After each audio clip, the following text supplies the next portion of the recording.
పాకిస్తాన్లోని కరాచీలో ఉన్న అమెరికా దౌత్య కార్యాలయం వద్ద తీవ్ర ఉద్రిక్త పరిస్థితులు ఏర్పడ్డాయి. కాన్సులేట్పై దాడికి దిగిన పాక్ పౌరులపై యుఎస్ మిలిటరీ కాల్పులు జరిపింది. ఈ ఫైరింగ్లో 8 మంది చనిపోగా 30 మంది పాకిస్తాన్ పౌరులు గాయపడ్డారు.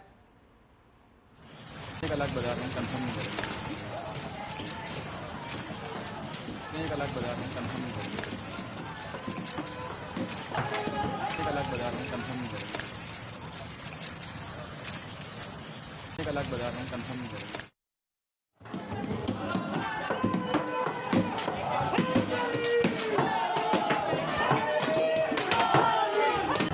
अमेरिकी कौंसल खाने को आग लगा दिया है। अमेरिकी कौंसल खाने कराची को आग लगा दिया है। अल्हम्दुलिल्लाह रहबर पर हमले का बदला लिया जा रहा है। ఇరాన్ సుప్రీం లీడర్ ఖమేనీ మరణంతో పాకిస్తాన్లో ఆందోళనలు భగ్గుమన్నాయి. కరాచీలోని అమెరికా కాన్సులేట్పై దాడి చేశారు స్థానికులు.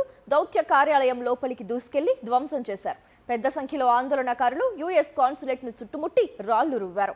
దీంతో అక్కడ పరిస్థితి తీవ్ర ఉద్రిక్తంగా మారింది. రంగంలోకి దిగిన పాక్ బలగాలు గుంపును చెదరగొట్టేందుకు టియర్ గ్యాస్ ప్రయోగించాయి. దీంతో యుఎస్ మిలిటరీ కాల్పులు జరిగింది.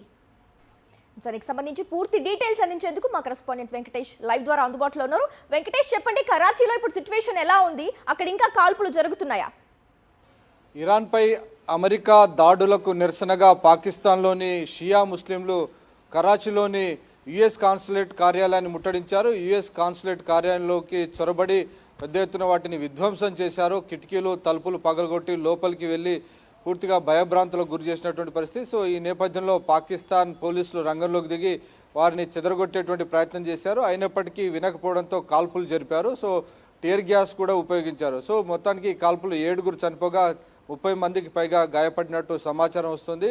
పాకిస్తాన్లోని అనేక చోట్ల ఈ షియా ముస్లింలందరూ కూడా ఇరాన్పై అమెరికా చేస్తున్నటువంటి దాడులను నిరసిస్తూ రోడ్లపైకి వస్తున్నారు. అనేక చోట్ల ఇది ఉద్రిక్తతలు దారితీసింది. ఏకంగా అమెరికా దౌత్య కార్యాలయం పైన దాడికి దిగడం ఇక్కడ తీవ్రమైనటువంటి కలకలాన్ని సృష్టించింది. వెంటనే పాకిస్తాన్ పోలీసులు రంగంలోకి దిగి అక్కడ ఉన్నటువంటి లోపలికి వెళ్ళి ధ్వంసం చేస్తున్నటువంటి వారందరిపైన కూడా కాల్పులు జరిపి 7 మట్టు పెట్టినటువంటి పరిస్థితి మనం చూస్తున్నాం. సో మొత్తానికి అనేక చోట్ల ఇరాన్కు మద్దతుగా షియా ముస్లింలు అనేక ప్రాంతంలో, ప్రపంచంలోని అనేక ప్రాంతాల్లో కూడా రోడ్లపైకి వచ్చి నిరసన వ్యక్తం చేస్తున్నారు. సో ఇరాన్ పూర్తిగా షియా ముస్లింల కంట్రీ. షియా ముస్లింలకు సంబంధించినటువంటి సుప్రీం లీడర్గా వీరందరూ కూడా అయతుల్లా ఖొమేనీని భావిస్తుంటారు. సో అయతుల్లా ఖొమేనీని చంపేసినట్టుగా అమెరికా ప్రకటించినటువంటి నేపథ్యంలో ప్రపంచవ్యాప్తంగా ఒక్కసారిగా షియా ముస్లింలందరూ కూడా బగ్గుమంటున్నటువంటి పరిస్థితి మనకు కనబడుతుంది. అయితే షియా ముస్లింలకు వ్యతిరేకంగా ఉన్నటువంటి పూర్తిగా ఈ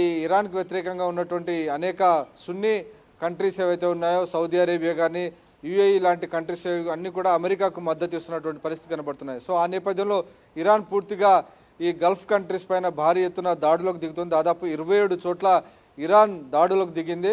ప్రధానంగా దుబాయ్ ఇంటర్నేషనల్ ఎయిర్పోర్ట్ కానీ, బుర్జ్ ఖలీఫా, ప్రపంచంలోని అతి పెద్ద అయినటువంటి భవనం బుర్జ్ ఖలీఫా పైన కూడా ఇరాన్ మిస్సైల్స్ ప్రయోగించినటువంటి పరిస్థితి.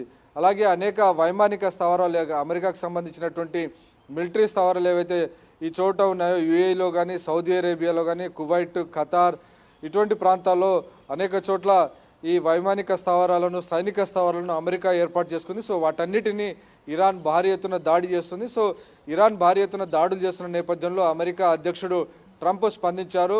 ఈ దాడులు కనుక ఇలాగే కొనసాగితే ఇరాన్ చరిత్రలో కనీ విని ఎరగనంత విధ్వంసాన్ని ఎదుర్కోవాల్సి ఉంటుంది. భారీ ఎత్తున ఎప్పుడూ చూడనన్ని క్షిపణులను ఉపయోగించి ఇరాన్ను నాశనం చేస్తామని చెప్పి డొనాల్డ్ ట్రంప్ కూడా స్ట్రాంగ్ వార్నింగ్ ఇస్తున్నారు. సో మొత్తానికి అమెరికా ఇరాన్ మధ్య కొనసాగుతున్నటువంటి ఈ వారు చాలా భారీ స్థాయికి వెళ్ళేటువంటి అవకాశం కనబడుతుంది.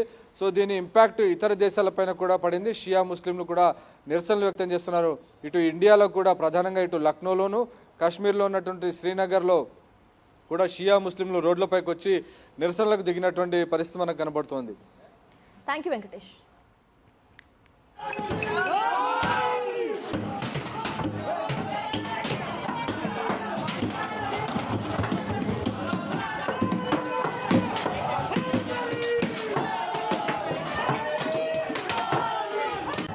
अमेरिकी कौंसल खाने को आग लगा दिया है।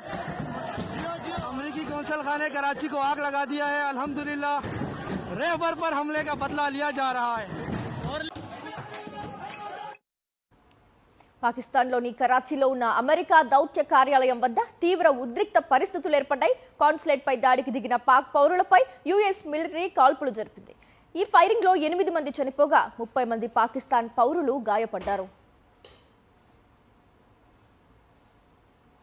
ఇరాన్ సుప్రీం లీడర్ ఖమేనీ మరణంతో పాకిస్తాన్లో ఆందోళనలు భగ్గుమన్నాయి. కరాచీలోని అమెరికా కాన్సులేట్పై దాడి చేశారు స్థానికులు. దౌత్య కార్యాలయం లోపలికి దూసుకెళ్లి ధ్వంసం చేశారు. పెద్ద సంఖ్యలో ఆందోళనకారులు యుఎస్ కాన్సులేట్ను చుట్టుముట్టి రాళ్లు రువ్వారు. దీంతో అక్కడ పరిస్థితి తీవ్ర ఉద్రిక్తంగా మారింది. రంగంలోకి దిగిన పాక్ బలగాలు గుంపును చెదరగొట్టేందుకు టియర్ గ్యాస్ ప్రయోగించాయి. దీంతో యుఎస్ మిలిటరీ కాల్పులు జరిపింది.